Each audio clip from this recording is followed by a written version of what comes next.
Congratulations, Transparency International Madagascar, on this occasion of your 20th anniversary. I'd like to congratulate you for the work that you do and that you continue to do in fighting corruption.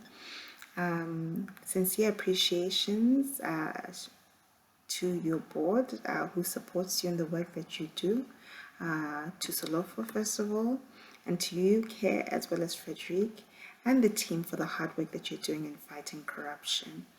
I'd just like to highlight 3 points that for me make you stand out as one of the leading anti-corruption organizations in Madagascar.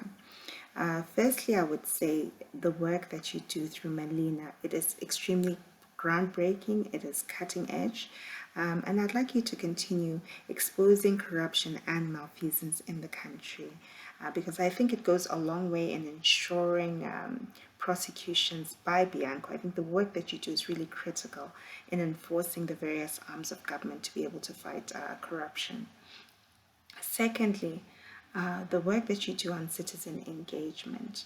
An informed proletariat is a better one.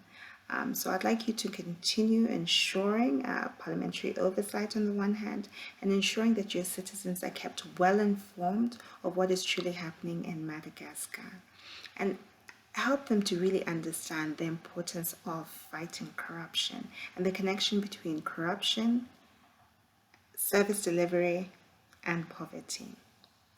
And finally, I'd like to encourage you to continue your innovative approach to fighting corruption.